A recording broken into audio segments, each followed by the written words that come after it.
Hey guys, Miss Blake here. We're going to move on to complex numbers, which is section 1-4 in your textbook. So this is all about the imaginary unit, which is I. I don't know where my mouse is. There it is. So I is actually, it's an imaginary unit, which is the square root of -1. I want you to know both ways. So I is the square root of -1, or I squared is -1. We're going to be working with complex numbers. So with complex numbers, there's a real part and there's an imaginary part. So your real part will always come first, and the imaginary part will always be followed by that I. So B is your imaginary part here. Again, keep in mind, I want you to know these two facts. All right, I squared is -1, and I is the square root of -1. So let's go on to addition and subtraction. Addition and subtraction, think of it as combining like terms. We have 5 plus 3 gets me 8. So we're going to combine our real part, and then we'll go ahead and combine our imaginary part. I have -2i's plus 3i's gets me 1i. And we're done. Next one, we have 2 minus 12. So 2 minus 12 gets me -10. And then my imaginary parts, 6i's minus negative becomes plus 1i. 6i plus 1i is 7i. And we're done. So again, the real part will always come first, followed by the imaginary part when they say standard form. All right, next example, multiplying. So multiply them, again, treat them just as if it was an x, a variable, until the very end. So we're going to treat it just as if it were an x all the way till the very end. So 7i times 2 is 14i. 7i times -9i gets me -63i squared. And this right here is where you want to use what we learned, right? I squared is -1. So you should never have anything bigger than an I. Should not have an I squared, I cubed, I anything. So here we're going to change this 14i, 63, and then instead of I squared, I'm going to replace that with a -1. So negative times a negative gets me a positive, and I'm going to go ahead and put this in standard form. So I'm going to bring out my real part first, and then my imaginary. Oops. And we're done. All right, next example. So this is, again, however you do it. If you use the area model, you can use that, or you can FOIL it out. So I'm going to say 5 times 6 is 30. 5 times -7i is -35i. 4i times 6 is positive 24i. And 4i times -7i. Sorry about that. Is -28i squared. So we're going to combine our like terms. We've got 30. We've got -35i's plus 24i's gets me -11i's.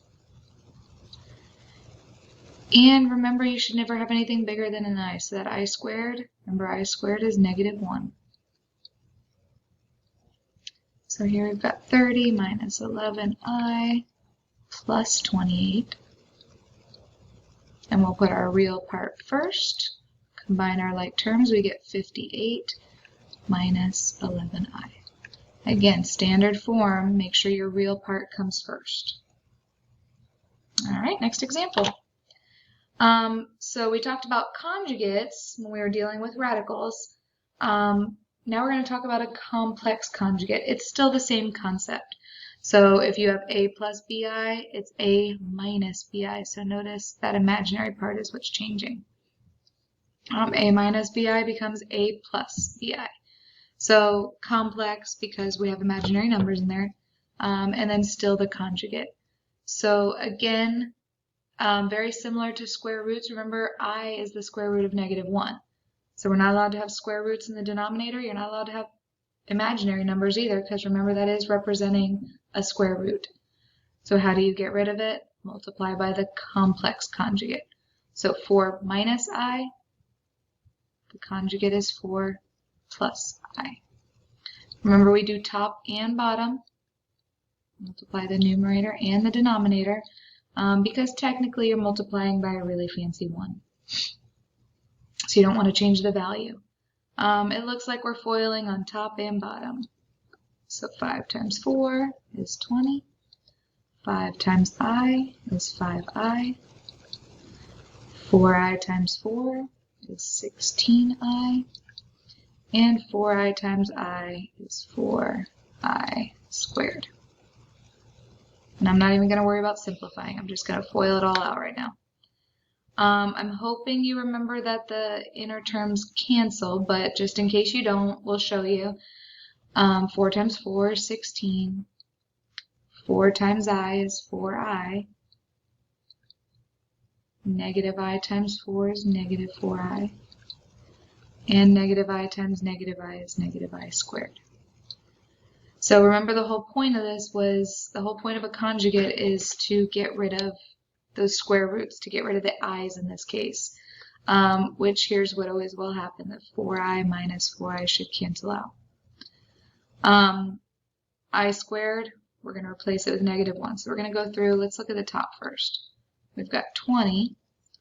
5i's plus 16i's gives me 21i's. That's an I. Just pretend. And then I squared is a -1. In the bottom, you've got 16 minus, and then I squared is -1.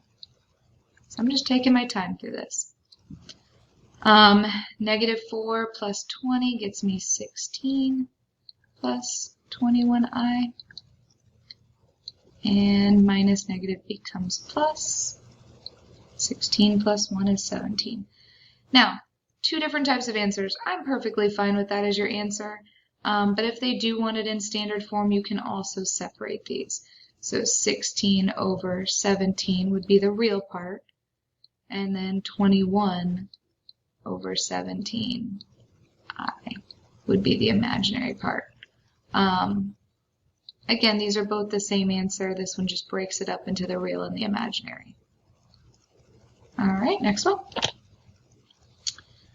And this is kind of just simplifying, adding, subtracting, doing everything that we've been working on this week, but again, applying the square root of a negative number now.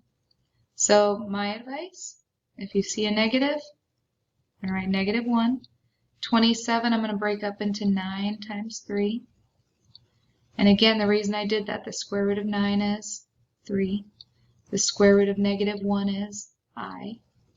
And I don't know the square root of 3, I'm going to leave it inside.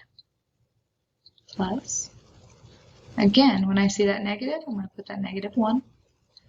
48, I'm going to write it as 16 times 3. Because I know the square root of 16 is 4. The square root of -1 is I. And we don't know the square root of 3, leave it inside. Now that we have like terms, we can combine 3i's plus 4i's gets me 7i root 3.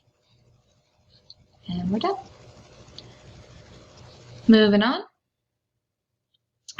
So this squared is times itself. I'm going to go ahead and deal with this. So we have a -2 plus that negative. I'm going to go ahead and pull out an I. So I root 3 times itself, -2 I root 3. So I just dealt with that first. So let's go ahead and FOIL this out. -2 times -2. -2 times I root 3 gets me -2 I root 3. Same thing here, -2 times I root 3 gets me -2 I root 3.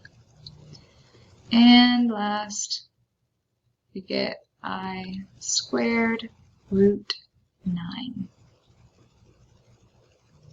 And we got a lot of simplifying to do here. So we have negative 2i makes negative 4i root 3.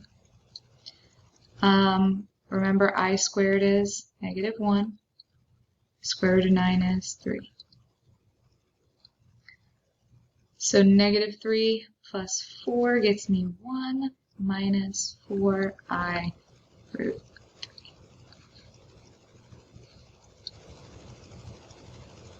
And last but definitely not least, I did mess up on the notes printed out paper.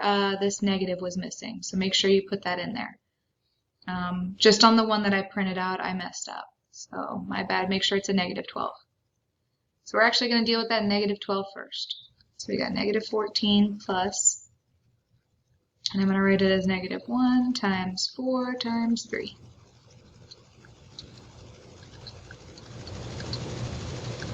So we know the square root of 4 is 2. We know the square root of negative 1 is I. And we don't know the square root of 3, leave it inside. Still have a 2 in the denominator.